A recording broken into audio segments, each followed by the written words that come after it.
students, this is your bio class. In this video, we continue the first chapter of 11th class, that is the living world. As in the last video, we discussed about the biological nomenclature given by Carl Linus. So let's start with taxonomy. Students, जैसा कि आपने अगर last video को देखा हो अच्छे से, तो हमने क्लासिफिकेशन तक जो हमारा कंसेप्ट था फर्स्ट चैप्टर का कंप्लीट कर लिया था. तो इस वीडियो में हम स्टार्ट करते हैं टैक्सोनॉमी से. स्टूडेंट, टैक्सोनॉमी क्या है, इसके बारे में अगर हम बेसिक कंसेप्ट की बात करें तो टैक्सोनॉमी एक ऐसी प्रोसेस है जिसमें हम क्लासीफाई करते हैं स्पीशीज़ को उनके एक्सटर्नल और इंटरनल स्ट्रक्चर के बेसिस पे.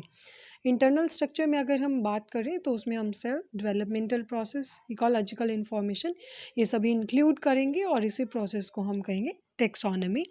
अगर मैं आपको सिंपल लैंग्वेज में टैक्सोनॉमी बताऊं क्या होती है, तो एक ऐसी प्रोसेस है स्टूडेंट्स जिसमें हम किसी भी स्पीशीज़ को उसके एक्सटर्नल और इंटरनल स्ट्रक्चर के बेसिस पर क्लासीफाई करते हैं, उसे ही हम टैक्सोनॉमी कहेंगे. अगर हम बात करें हमारे बायोलॉजिकल नोमेनक्लेचर में कितनी टैक्सोनॉमिक कैटेगरीज बनाई गई वो हम डिस्कस करते हैं. तो बच्चों, टैक्सोनॉमिक कैटेगरी क्या है पहले आपको ये पता होना चाहिए. तो ये एक ऐसा रैंक या लेवल होता है हायरार्किकल क्लासिफिकेशन में. हायरार्की क्या है स्टूडेंट्स, यहाँ पर हायरार्की का मतलब होता है कि आपने एक पर्टिकुलर एक सिस्टमैटिक ऑर्डर में या एक अरेंज्ड मैनर में क्लासीफाई किया है स्पीशीज़ को. इसके बारे हम ब्रीफली अभी पढ़ेंगे. यहाँ पर अगर हम बात करें टोटल बायोलॉजी में हमारे 7 ऑब्लिगेट कैटेगरीज आती हैं टैक्सोनॉमी के अंडर, और कुछ इंटरमीडिएट कैटेगरीज भी आती हैं जो हम अभी डिस्कस करेंगे. अगर बच्चों हम कहें कि जैसे मैंने अभी आपको कहा कि कैटेगरी में हम उसको क्लासीफाई कर रहे हैं, तो ओवरऑल इसमें टैक्सोनॉमिक अरेंजमेंट में कैटेगरी को ही हम एक स्पेसिफिक ऑर्डर में अरेंज करेंगे, किसी स्पीशीज़ को कैटेगराइज करेंगे, इसी को हम टैक्सोनॉमिक कैटेगरी कहेंगे. सभी की सभी टैक्सोनॉमिक कैटेगरीज मिलकर स्टूडेंट्स बनाती हैं टैक्सोनॉमिक हायरार्की. सो अगर हम देखें कि टैक्सोनॉमिक हायरार्की हमारी क्या इंक्लूड करी, यहाँ पर टोटल हमारे 7 सिस्टम इंक्लूड होंगे. जैसे हमने यहाँ बात की थी कि टोटल 7 ऑब्लिगेट कैटेगरीज यहाँ आती हैं, तो ये टोटल हमारी 7 कैटेगरीज इस तरह से प्रेजेंट है. फर्स्ट है स्टूडेंट्स किंगडम, सेकेंड है class, order, then family, genus and species. ये स्टूडेंट्स आपने 9th क्लास में इसका एक रफ हायरार्किकल ऑर्डर पढ़ा होगा. अगर हम बात करें कि प्रेजेंट किस तरह से है सिस्टम्स इसमें, वो हम आगे अभी ब्रीफली डिस्कस करेंगे. यानी कि अगर हम साथ में यहाँ एक और पॉइंट डिस्कस करें किंगडम के साथ साथ, यहाँ पर हम डिवीज़न टर्म का भी यूज़ करते हैं. डिवीज़न बच्चों, किंगडम जो है वो हम यूज़ करेंगे एनिमल्स की सेंस में और डिवीज़न हम प्लांट्स के सेंस में यूज़ करेंगे. So let's discuss the one by one. अगर हम बात करें सबसे पहले इनके अरेंजमेंट की, तो इस तरीके से प्रेजेंट होती है स्टूडेंट्स. ही सबसे बेसिक यूनिट है जो हायरार्किकल सिस्टम की, वो है species, then genus, family and division तक कंटिन्यू रहेगा. अगर हम सबसे पहले बात करें स्टूडेंट स्पीशीज़ के बारे में ही, तो स्पीशीज़ एक बेसिक यूनिट, मैंने अभी आपको जैसे बताया कि एक बेसिक यूनिट है इस हायरार्किकल ऑर्डर का. स्पीशीज़ बच्चों नेचुरल पॉपुलेशन है, एक पर्टिकुलर कोई भी इंडिविजुअल्स है या ग्रुप है पॉपुलेशन का जो कहीं ना कहीं रिजेंबल करते हैं एक दूसरे से, मॉर्फोलॉजिकली भी और रिप्रोडक्टिव कैरेक्टर्स में भी. मॉर्फोलॉजिकली मतलब कि उनकी एक्सटर्नल अपीयरेंस और रिप्रोडक्टिव कैरेक्टर्स भी अगर उनके मैच करते हैं, जिसकी वजह से वो इंटरब्रीड कर सकते हैं स्टूडेंट्स फ्रीली, यानी कि ब्रीडिंग फ्रीली उनके अंदर हो सकती है. और साथ ही वो फर्टाइल ऑफस्प्रिंग्स, फर्टाइल का मतलब है कि वो ऐसे ऑफस्प्रिंग्स को प्रोड्यूस करेंगे जो फर्दर स्पीशीज़ को कंटिन्यू करने में कैपेबल होंगे. अगर एक एग्जांपल के थ्रू हम यहाँ समझें तो यहाँ आप देख सकते हो मैंगो ट्री है, जो इसके लिए जो स्पीशीज़ है वो इंडिका यूज़ होती है, और जो जीनस है वो मैंजीफेरा. फुल नेम अगर हम मैंगो का बायोलॉजिकल नेम अगर हम बात करें तो वो होता है मैंजीफेरा इंडिका, जिसमें इंडिका इंडिकेट करता है स्पीशीज़ को और मैंजीफेरा इंडिकेट करता है जीनस को. स्टूडेंट्स, अगर हम बात करें जीनस की, तो जीनस एक ग्रुप होता है जिसके अंदर रिलेटेड स्पीशीज़ प्रेजेंट होंगी, जिसमें सभी स्पीशीज़ एक दूसरे से रिजेंबल करेंगी, कैरेक्टर्स के थ्रू कॉरिलेट करेंगी. और अगर हम बात करें कि सभी के सभी की सभी स्पीशीज़ हैं किसी भी जीनस की, वो कहीं न कहीं एक ही कॉमन एंसेस्टर से इवॉल्व होती हैं, जिनका एक कॉमन एंसेस्टर का मतलब होता है बच्चों पूर्वज, यानी कि कहीं न कहीं एक ही पूर्वज से ये सभी स्पीशीज़ जो उस एक जीनस के अंडर है इनका इवोल्यूशन हुआ है या ये यहीं से इवॉल्व हुई है। अगर हम आगे बात करें इसके अंदर जो एग्ज़ाम्पल्स की अगर हम बात करें तो एग्ज़ाम्पल्स इसमें आते हैं लायन है, टाइगर है, लियोपर्ड है, जो कहीं न कहीं क्लोज़ली रिलेट करती हैं सभी की सभी स्पीशीज़ एक दूसरे से, लायन, टाइगर एंड लियोपर्ड की। इसीलिए स्टूडेंट्स इनको एक कॉमन जीनस में रखा जाता है जिसको हम कहेंगे पैंथर। पैंथर जीनस के अंडर ही ये सभी स्पीशीज़ स्टूडेंट्स रखी जाएँगी। मतलब अगर हम ऐसा समझें कि जो बहुत सारी स्पीशीज़ हैं वो एक जीनस के अंडर आ सकती हैं, लेकिन कभी भी एक स्पीशीज़ के बहुत सारे जीनस नहीं हो सकते। दोबारा समझना इस चीज़ को, एक जीनस के अंडर बहुत सारी स्पीशीज़ हो सकती हैं बट कभी भी एक स्पीशीज़ के बहुत सारे जीनस नहीं हो सकते। तो इसीलिए ये जो स्पीशीज़ है वो बेसिक यूनिट हुई और जीनस उसके ऊपर की फर्दर यूनिट है। अगर हम आगे बात करें स्टूडेंट्स फैमिली की, तो फैमिली भी एक ऐसी ही टैक्सोनॉमिक कैटेगरी है जिसके अंदर ग्रुप ऑफ जेनेरा प्रेजेंट होगा, जैसे जीनस के अंदर प्रेजेंट था group of related species, same as it is family में प्रेजेंट होगा ग्रुप ऑफ रिलेटेड जेनेरा। इनके अंदर भी बच्चों जो जीनस के अंदर फैमिली में जो जीनस प्रेजेंट होगा उनमें भी कुछ कॉमन फीचर्स होंगे जिससे जो जीनस है कैरेक्टर्स उनके कॉरिलेट करेंगे। जैसे अगर हम एग्जांपल लें कि फैमिली सोलेनेसी, इसके अंदर बहुत सारे जीनस प्रेजेंट है लाइक सोलेनम, विदेनिया, दतूरा, ये कुछ जीनस हैं जो सोलेनेसी फैमिली में आते हैं। जैसे आप यहाँ देख सकते हो, इससे आपको अच्छे से समझ आ जाएगा इस ऑर्डर से। स्पीशीज़ है, स्पीशीज़ बच्चों जीनस के अंडर प्रेजेंट है, फैमिली के अंडर बहुत सारे जीनस है, ऑर्डर के अंडर फैमिलीज़ है, सेम एज इट इज़। इस तरीके से ये ऑर्डर प्रोसीड करता है। अगर हम आगे बात करें स्टूडेंट्स ऑर्डर की, तो ऑर्डर भी सेम एज इट इज़, जैसे फैमिली एक जीनस का ग्रुप है जिसके अंदर बहुत सारे कैरेक्टर्स कॉरिलेट करते हैं, same as it is order में भी फैमिलीज़ का ग्रुप है जिसमें बहुत सारे कैरेक्टर्स कॉरिलेट करते हुए मिलेंगे। जैसे अगर हम एग्जांपल लें, फैमिली जो फैलिडी है एंड कैनिडी, इनके अंदर जितने भी ऑर्डर्स होंगे वो ऑलमोस्ट कार्निवोर ऑर्डर्स इसमें कार्निवोर्स को हम इस ऑर्डर के अंदर रखते हैं। जितने भी कार्निवोर से रिलेटेड फैमिली हमारी आती हैं, जीनस आती हैं, वो सभी इस ऑर्डर में प्रेजेंट होंगे। अगर स्टूडेंट्स हम आगे बात करें क्लास की, तो जैसे ग्रुप चलते आ रही हैं अभी तक कॉरिलेटेड कैरेक्टर्स की, same as it is class के अंदर भी कॉरिलेटेड कॉरिलेटेड कैरेक्टर्स वाले ऑर्डर्स प्रेजेंट होंगे। जैसे अगर हम एग्जांपल लें कि जो डाइकोटिलिडनी है, डाइकोटिलिडनी मतलब कि स्टूडेंट्स ऐसे प्लांट्स जो डाइकोटिलिडन्स है, यानी कि जिनके अंदर दो कोटिलिडन्स प्रेजेंट होते हैं, ऐसे फ्लावरिंग प्लांट्स या फ्लावरिंग प्लांट्स को हम एंजियोस्पर्मिक प्लांट्स भी कहते हैं। तो अगर हम बात करें कि जो डाइकोटिलिडनी है फ्लावरिंग प्लांट्स के अंदर, उनके अंदर सभी के सभी, यानी कि डाइकोटिलिडनी एक क्लास है जिसके अंदर सभी फ्लावरिंग प्लांट्स के सिर्फ डाइकोट प्लांट्स ही इंक्लूड होंगे, जिनको हम फर्दर ऑर्डर्स में क्लासीफाई करते हैं लाइक रॉल्स है, पॉलमोनियल्स है, रिनेल्स है, एट्सेट्रा। यानी कि जो ये है, ये यहाँ पर गिवन है ऑर्डर्स, और ऑर्डर्स के ऊपर एक क्लास प्रेजेंट है जिसको हम कहेंगे डाइकोटिलिडनी, और इसके अंदर सारे के सारे हमारे डाइकोटिलिडन्स फ्लावरिंग प्लांट्स इंक्लूड होते हैं। सो स्टूडेंट्स यहाँ आप देख सकते हैं कुछ यहाँ पर कॉमन नेम दिए हुए हैं कुछ स्पीशीज़ के। जैसे मैन है, इसको हम कहेंगे होमो सैपियंस, जिसका जीनस है होमो एंड फैमिली है होमिनिडी। अगर हम ऑर्डर की बात करें तो ऑर्डर है स्टूडेंट्स इसका प्राइमेटा, एंड क्लास है मैमेलिया, एंड फाइलम रहेगा Chordata. Same as it is जैसे अगर हम कुछ और बात करें लाइक वीट है, मैंगो है, हाउस फ्लाई है, same as it is students आपने एक बार इनको रफली रीड आउट कर लेना है। जैसे अगर हम वीट की बात करें तो ट्रिटिकम एस्टिवम इसका एक बायोलॉजिकल नेम है जिसमें जीनस स्पीशीज इस तरह से प्रेजेंट है। ट्रिटिकम है, पॉयसी है, पॉयल्स ऑर्डर रहेगा इसका, मोनोकोटिलिडनी क्लास रहेगी, और एंजियोस्पर्मी फाइलम के अंदर, सॉरी डिवीज़न के अंडर ये आएंगे। क्योंकि मैंने स्टूडेंट्स अभी आपको एक कंसेप्ट क्लियर किया था कि फाइलम के अंदर हमारे सभी एनिमल्स को हम कैटेगराइज करेंगे और डिवीज़न में हम प्लांट्स को। तो जैसे एंजियोस्पर्मी है, ये हमारा एक प्लांट है, इसके लिए हम डिवीज़न टर्म यूज़ करेंगे। अगर हम बात करें हाउस फ्लाई तो इसके लिए हम फाइलम टर्म यूज़ करेंगे। स्टूडेंट्स आगे बात करते हैं इसी के अंदर हमारे जो अभी हमने डिस्कस किया डिवीज़न एंड फाइलम को। तो मैंने अभी आपको बताया कि जो फाइलम टर्म है वो हम एनिमल्स के लिए यूज़ कर रहे हैं एंड डिवीज़न को प्लांट्स के लिए। इस तरह से इसके अंदर भी क्लास का जो ग्रुप है वो प्रेजेंट होता है, एक से ज़्यादा क्लास इसके अंदर प्रेजेंट होंगी। जैसे अगर हम बात करें फाइलम की तो फाइलम कॉर्डेट है जो एनिमल्स का, इसके अंदर सिर्फ मैमल्स ही नहीं आते स्टूडेंट्स, इनफैक्ट इसके अंदर एव्स, रेप्टाइल्स एंड एम्फीबियंस भी इंक्लूड होते हैं। एम्फीबियंस ऐसे ऑर्गेनिजम्स जो land as well as water के अंदर एक्वेटिक ऑर्गेनिजम्स भी है और टेरेस्ट्रियल ऑर्गेनिजम्स भी है। अगर हम बात करें स्टूडेंट्स रेप्टाइल्स की तो रेप्टाइल्स आप समझ सकते हो जो रेंग कर चलते हैं मेनली ऑर्गेनिजम्स।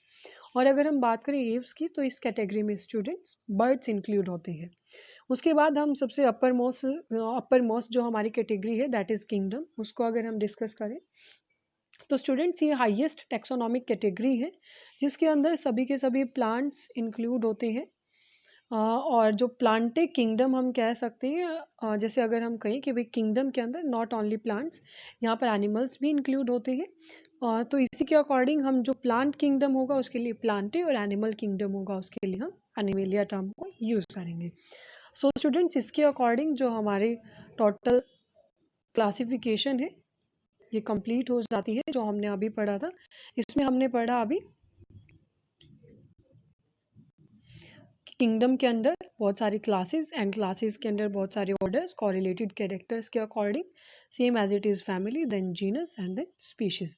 सो स्टूडेंट्स इसके अकॉर्डिंग हमारा जो टेक्सोनॉमिक कैटेगरीज है वो कंप्लीट हो जाती है। आगे हम बात करते हैं जो हमारा नेक्स्ट टॉपिक है that is taxonomic aids. So students अगर हम बात करें टेक्सोनॉमिक एड्स की, बच्चों टेक्सोनॉमिक एड्स क्या होता है, कुछ ऐसे टेक्निक्स और प्रोसीजर्स एंड कुछ ऐसे स्टोर्ड इंफॉर्मेशन जो कहीं ना कहीं यूज़फुल हो हमें आइडेंटिफिकेशन में, क्लासिफिकेशन में ऑर्गेनिजम्स के, उसको हम कहेंगे टेक्सोनॉमिकल एड्स। यानी कि अगर सिंपली मैं आपको कहूँ कि ये ऐसी टेक्निक्स या ऐसे प्रोसीजर्स होते हैं जो हमें ऑर्गेनिजम्स के क्लासिफिकेशन में हेल्प करेंगे, ऑर्गेनिजम्स को क्लासीफाई करने में हेल्प करें, उनको हम कहेंगे टेक्सोनॉमिक एड्स। अगर नेक्स्ट टॉपिक की हम बात करें तो यहाँ पर नेक्स्ट टॉपिक है हमारा हर्बेरियम। हर्बेरियम क्या होता है बच्चों, हर्बेरियम एक ऐसा प्लेस है, काफ़ी इम्पॉर्टेंट टॉपिक है ये। हर्बेरियम एक ऐसा प्लेस होता है बच्चों जहाँ पर ड्राई करके और प्लांट स्पेसिमेंट्स को प्रेस करके रखा जाता है। इनको सबसे पहले सिस्टमेटिकली हम क्या करेंगे, शीट्स के ऊपर इनको प्रेस करेंगे और उसके बाद इनको फोल्ड करके, मतलब एक पूरा लेंथी प्रोसीजर हम कह सकते हैं ये होता है। मेनली ये भी हमें कहीं ना कहीं हेल्प करता है क्लासिफिकेशन के अंदर ही, जो हम उन स्पेसिमेंट्स की हेल्प से जो हम बाद में चीज़ों को क्लासीफाई कर सकती हैं, बहुत हेल्प करता है ये हमें हायर स्टडीज़ में, फर्दर स्टडीज़ में।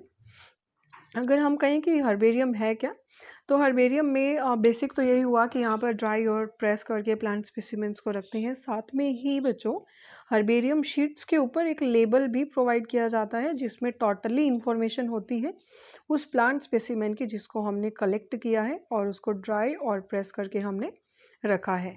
तो इंग्लिश में भी उसका नाम होगा लोकल बी, और botanical name, family, collector's name, ये सारा उसके अंदर प्रेजेंट होगा। जैसे यहाँ आप देख सकते हो इस तरीके से हर्बेरियम फाइल्स को स्टोर करके रखा जाता है। अगर बच्चों मैं आपको बताऊं, अगर आप घर पर इस तरह तैयार करना चाहते हो एक हर्बेरियम, तो आपने क्या करना है, या तो आप मार्केट से स्पेशल हर्बेरियम फाइल्स ले आए, इस तरह से अवेलेबल होती हैं, या आप न्यूज़पेपर लें, न्यूज़पेपर को पूरा ओपन करें इस तरह से, और आप कोई भी अगर प्लांट ट्विग लेते हो तो डेफिनेटली उसमें अगर आप उसको अपर पोर्शन ही उसका कट करते हो टहनी का, तो उसमें मेक श्योर कि फ्लावर प्रेजेंट हो, ऐसे स्टेम हो, मतलब थोड़ा सा पोर्शन हो यहाँ पे, और उसमें लीफ भी ज़रूर प्रेजेंट हो जो हमें आइडेंटिफिकेशन में, क्लासिफिकेशन में हेल्प करे। इस पार्ट को आपने एज इट इज़ यहाँ पर न्यूज़पेपर पर रखना है और इसको फिर आपने ऐसे फोल्ड कर देना है न्यूज़पेपर में। उसके बाद आप इसको एक दो न्यूज़पेपर में और अच्छे से फोल्ड करके इसको प्रेस करके किसी रख सकते हैं अच्छे से। तो ऐसे ही आप काफ़ी प्लांट्स के स्पेसिमेंट्स को रख सकते हैं। कुछ टाइम के बाद जब आप देखेंगे तो ये जो स्पेसिमेंट्स को जब आप ओपन करेंगे तो ये टोटली ड्राई होने की वजह से न्यूज़पेपर ने मॉइस्चर भी एब्जॉर्ब कर लिया होगा इस पोर्शन से, तो ये टोटली आपको इस तरह से बिल्कुल ड्राई हुए हुए मिलेंगे। मतलब टोटली प्रेस हो चुके होंगे। उसके बाद आपने क्या करना है, इनको उठाना है, हर्बेरियम फाइल जो आपने ली है मार्केट से, जैसे मैंने आपको बताया इस तरह से, उनमें आपने एक वाइट शीट रखनी है ऐसे, और उस वाइट शीट पर आपने जो भी स्पेसिमेन लिया था उसको इस तरह से रखोगे आप यहाँ। यहाँ आप उसका क्लासिफिकेशन लिखोगे और इसके आपने पार्ट्स का नाम ऐसे अच्छे से लिखना है। ये मैंने आपको हायर स्टडीज़ के बिहाफ पे बताया है बच्चों, कि आपको समझ आ जाए। तो इसी तरह से एक फ़ाइल में बहुत सारी डिटेल्स यहाँ मिल जाती हैं, और यहाँ आपने पूरा इस स्पीशीज़ के बारे में आप डिस्क्रिप्शन लिख सकते हो अपनी अपने ईज़ के लिए। तो इस तरीके से बच्चों हर्बेरियम के अंदर स्पेसिमेंट्स को हम स्टोर करके रखते हैं, प्लांट स्पेसिमेंट्स को। तो अगर हम बात करें आगे बोटेनिकल गार्डन्स की, जो हमारा नेक्स्ट टॉपिक है वो है बोटेनिकल गार्डन्स। बोटेनिकल गार्डन्स क्या होते हैं बच्चों? ये स्पेशलाइज्ड गार्डन्स होती हैं। जैसे हमने हर्बेरियम में प्लांट स्पेसिमेन को रखा, यहाँ पर हम लिविंग प्लांट्स को ही रखते हैं, लिविंग प्लांट्स का ही रेफरेंस यहाँ हमारा रहता है। इन गार्डन्स के अंदर भी बच्चों प्लांट्स को इसीलिए ग्रो करवाया जाता है ताकि उनका आइडेंटिफिकेशन किया जा सके। ये आइडेंटिफिकेशन पर्पस को हमारे पूरा करते हैं, और हर एक प्लांट के ऊपर लेबलिंग होगी वहाँ पर प्रॉपरली, जो उसका साइंटिफिक नेम उसकी फैमिली को रिप्रेजेंट करेंगे। जो फेमस बोटेनिकल गार्डन है वो जैसे रॉयल बोटेनिकल गार्डन है, क्यू है लंदन के अंदर, और इंडियन बोटेनिकल गार्डन कोलकाता में है, बहुत फेमस है ये भी। और नेशनल बोटेनिकल गार्डन है एक हमारा लखनऊ में, ये भी बहुत फेमस है बच्चों। तो इस तरीके से बोटेनिकल गार्डन हमारा कंप्लीट हो जाता है टॉपिक। नेक्स्ट जो हम बात करते हैं म्यूज़ियम। म्यूज़ियम, बायोलॉजिकल म्यूज़ियम की अगर हम बात करें बच्चों, तो ये भी हमारा एजुकेशनल इंस्टीट्यूशन ही होते हैं एक तरह से, जो कॉलेजेस के लिए, स्कूल्स के लिए ही स्पेशली बनाए जाते हैं। मीन्स स्टूडेंट्स को स्टडी पर्पज़ के लिए ही इनको तैयार किया जाता है। यहाँ पर भी स्पेसिमेंट्स को प्रिजर्व करके कंटेनर्स या जार्स में प्रिजर्व करके रखा जाता है सॉल्यूशंस के अंदर, और इंसेक्ट्स को इंसेक्ट बॉक्सेस में उनको पहले कलेक्ट करके उनको मार दिया जाएगा, देन उनको पिन अप करके रखा जाएगा ताकि स्टूडेंट्स इजीली उनको स्टडी आउट कर सकें। अगर हम बात करें जूलॉजिकल पार्क्स की, तो ये ऐसे प्लेसेस होते हैं बच्चों जहाँ पर वाइल्ड एनिमल्स को प्रोटेक्ट करके रखेंगे, लेकिन उनको वैसा ही एनवायरनमेंट प्रोवाइड किया जाएगा जो उनका नेचुरल एनवायरनमेंट है अंडर ह्यूमन केयर। और इससे क्या होगा, वो अपने फूड हैबिट्स में, बिहेवियर में सेम एज इट इज़ उनको, मतलब सेम कंडीशंस उनको रहेंगी, सेम कंडीशंस हम प्रोवाइड करेंगे तो एडेप्टेशन में उनको कोई प्रॉब्लम नहीं आएगी, और नेचुरल हैबिटेट्स ही उनको जितना पॉसिबल हो सकता है प्रोवाइड करवाया जाता है। यहाँ आप देख सकते हो ये जूलॉजिकल पार्क है। जैसे आपने अगर कभी विज़िट की हो स्कूल टूर के थ्रू, या कॉलेज में तो खैर आप अभी नहीं गए हो, स्कूल टूर के थ्रू ही अगर आपने कोई विज़िट की हो, तो इस तरीके से यहाँ पर ऐसे ऑर्गेनिजम्स प्रेजेंट होते हैं जूलॉजिकल गार्डन्स में। तो बच्चों जो हमारा एक लास्ट छोटा सा टॉपिक है यहाँ पर की, ये रह जाता है। की क्या होता है बच्चों? टेक्सोनॉमी की एक ऐसे आर्टिफिशियल एनालिटिकल डिवाइस होती है, या हम कहें कि की का मतलब चाबी, आप यहीं से समझ लेना। एक ऐसी चाबी होती है बच्चों जिसके अंदर बहुत सारी स्टेटमेंट्स प्रेजेंट होंगी। एक डाइकोटॉमिक टेबल इसमें होती है अल्टरनेट कैरेक्टरिस्टिक्स के साथ, जो हम ऑर्गेनिजम्स को आइडेंटिफाई करने में हमारा एक बहुत इम्पॉर्टेंट रोल प्ले करती है ये। यानी कि की का मतलब है चाबी। आपको कोई ऑर्गेनिज्म आइडेंटिफाई करना है तो आप इस चाबी को इस्तेमाल करें। इसके पास बहुत सारी ऐसी कैरेक्टर्स हैं जिनके बिहाफ पे आप इजीली उनमें जो कॉन्ट्रास्टिंग कैरेक्टर्स होंगे वो भी फाइंड आउट कर लोगे, सिमिलैरिटीज़ को भी फाइंड आउट कर लोगे। तो इस तरीके से आप जो भी आपने स्पेसिमेन कलेक्ट किया है, या जो भी ऑर्गेनिज्म है, या जो भी चीज़ आपको आइडेंटिफाई करनी है, प्लांट है या कोई इंसेक्ट है, तो वो आप इस तरीके से आइडेंटिफाई कर सकते हो। और डिफरेंट डिफरेंट टेक्सोनॉमिक कैटेगरीज के लिए डिफरेंट डिफरेंट कीज़ यूज़ की जाती हैं स्पीशीज़, जीनस, फैमिलीज़ के बिहाफ पे। अगर हम बात करें फ्लोरा, यानी कि फ्लोरा बच्चों प्लांट्स के लिए, और फना एनिमल्स के लिए यूज़ होता है। मैनुअल्स, मोनोग्राफ्स और कैटेलॉग्स, ये भी कुछ ऐसे मीन्स हैं जो रिकॉर्डिंग डिस्क्रिप्शंस के लिए यूज़ किए जाते हैं। स्टूडेंट्स इस तरह हमारा जो 11th क्लास का फर्स्ट बायोलॉजी का चैप्टर है द लिविंग वर्ल्ड, वो कंप्लीट हो जाता है। अगर आपको इस चैप्टर में कोई भी डाउट है तो आप कमेंट करें, हम उसको फर्दर डिस्कस करेंगे नेक्स्ट वीडियो के अंदर, या उसको हम दोबारा रिवाइज करेंगे। Thank you students, all the best.